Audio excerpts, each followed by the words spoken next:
Hey guys, it's your girl Candy Boo back at you with another video, and this time I'm just gonna stun on y'all for a minute. I'm just kidding, guys. Hey, what's up YouTube? How y'all been? What's good? I've been gone for a minute, for like a week.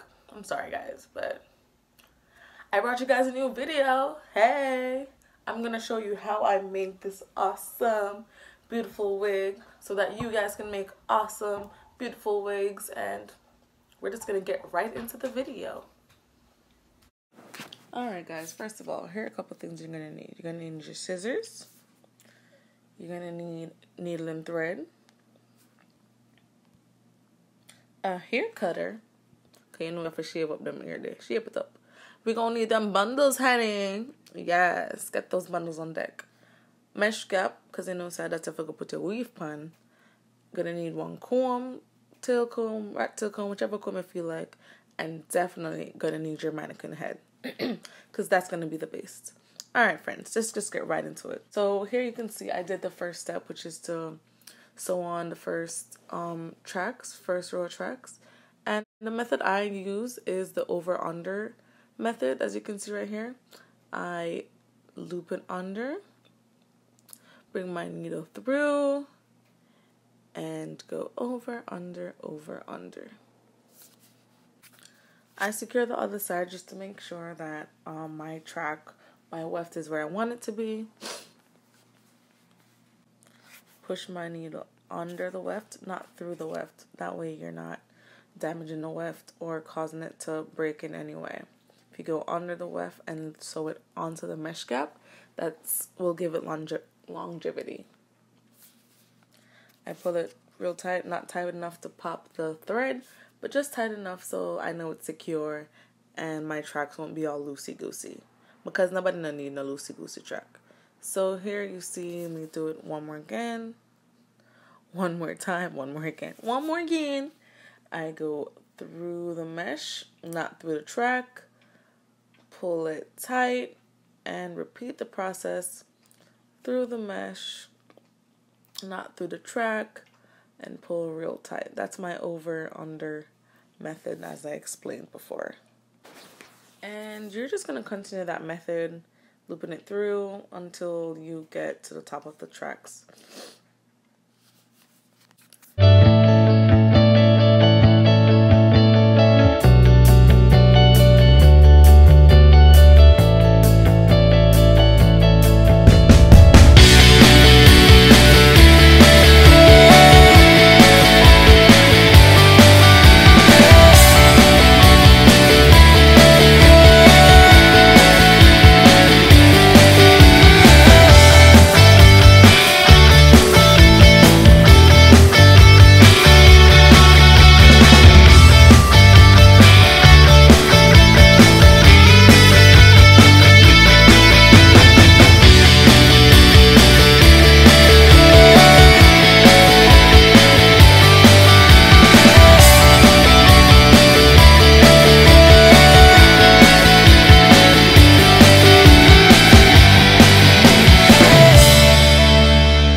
Right here, I'm just showing you I did my method until I reached to the top, and this is where your tracks needs to be a little closer because you don't want to be able to see your tracks underneath the wig. So I'm adding my last bundle. For the last bundle, I went through the weft because I need to secure it, and then everything else is going to be our same over, under, just bringing it together. Over, under. Maybe my next video I'll show you guys how I sewed my frontal on, but it's a pretty simple method. If you need to see that, then I will do another video on how you sew your frontal onto your cap and bring the whole wig together. Here again, I'm just doing the same thing, over, under, connecting everyone, making sure the weft is tight and secure. And then I won't have any problem when I wear it, when I sashay, when I turn up, when I show up my good. Did you guys know that in the past, men used to wear wigs? Yeah, it's actually a male fashion. And women we just took it around with it because it was like, ooh, we can look fabulous in this. Yeah. Fun fact for you. Just thought I'd throw that in there.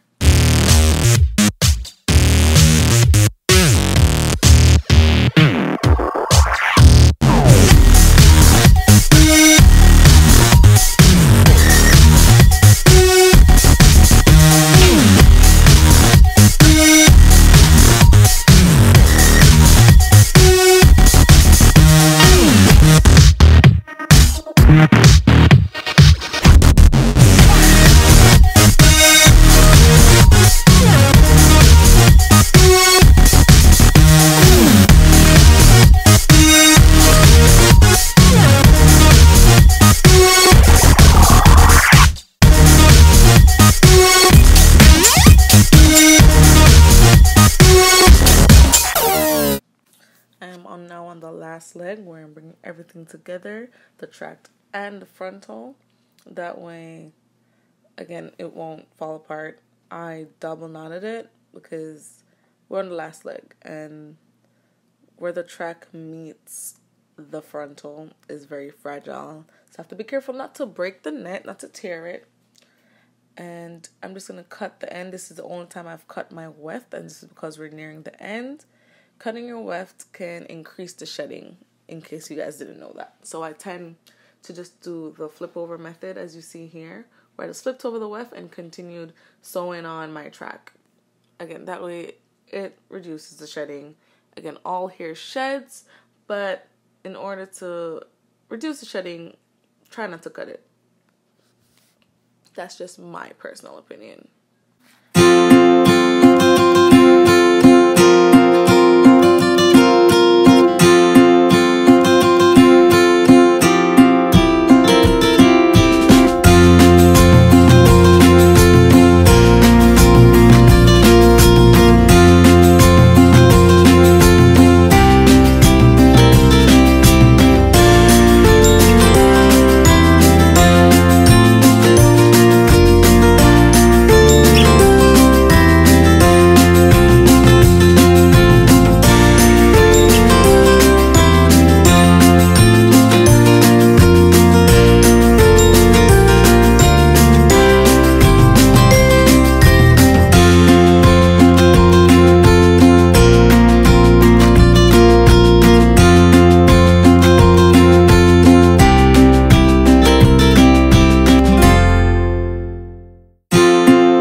After I'm finished sewing on my weft, I gotta take my T-pins out. Those are the little pins that you saw me sticking in, just in case we didn't clarify that. After I take my T-pins out, I'm then gonna cut out the remaining mesh that wasn't sewn onto the frontal, because who wants to see mesh under their frontal? That's not gonna look like your scalp. So I carefully cut it out. That way I'm not cutting the frontal or cutting any of the tracks, and that way my hair won't fall apart, because that's not gonna be cute, y'all. So I take my time, and now onto the plucking part. Just so you guys know, I pluck and pluck and pluck and pluck and pluck. I don't over pluck, and it might look like a lot when you guys are going through it, but it's really not. I pluck behind the line where your hairline's gonna be, just because, you know, natural hairline is not full right out the gate. It's kind of thin at the front, and then as you gradually go along, that's when your hair follicles seems thicker. So I do it, and I do it in sections. I take my time. I go back and forth a couple of times, like you see me doing here, just to make sure I don't miss nothing, because I don't want nothing with too sparse, or I don't want it with too close. I want it to look like, say, my natural ear this. And I don't know, so I'm cut off the whole of my ear, so I need it to look like, say, ooh, girl, what? Who is this? Yeah, so just take your time. It's a tedious process. And remember, don't over pluck. So you can pluck and look, pluck and look, pluck and look. That way you can check as you go along to make sure that you don't have a receding hairline, because once it's gone, you guys. So I go back and forth a couple of times and check as I go. I also bleach my knots, guys. And again, if you want to see this in-depth procedure, I can do it in another video. But I bleach my knots after I plucked it. You can do it before, but I just feel like once you bleach your knots, then the closure is a little bit softer. It's easier to manipulate, and that way you can break your mesh cap, which is why I like to pluck before I bleach my knots. Just my personal preference.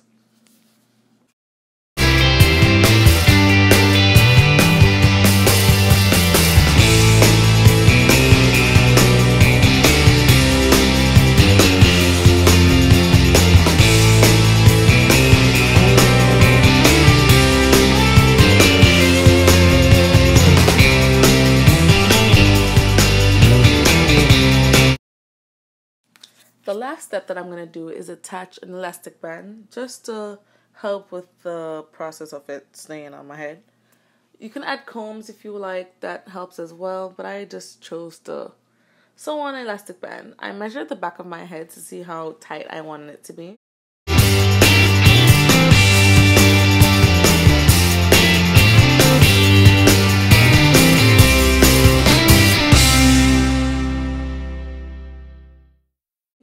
And then I'm just going to sew it on the two flaps that you see here, which is why I didn't cut them off. If you're not going to do this, feel free to cut your flaps off.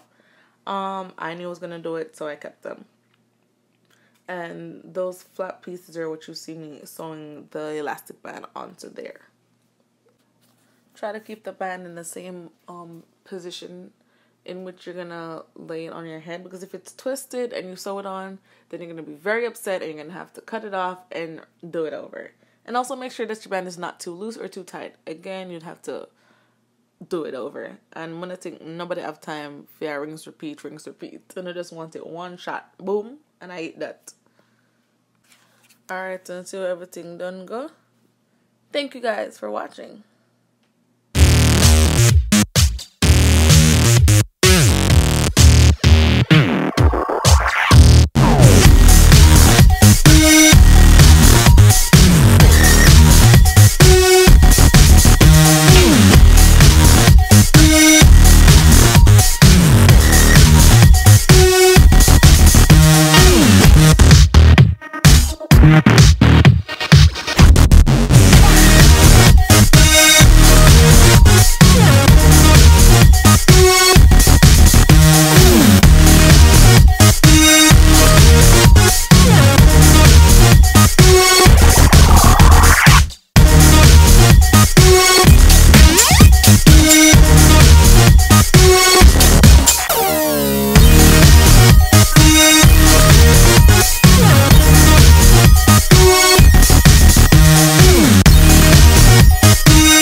Okay guys, thank you so much for watching my video. I really hope that you guys enjoyed my little tutorial.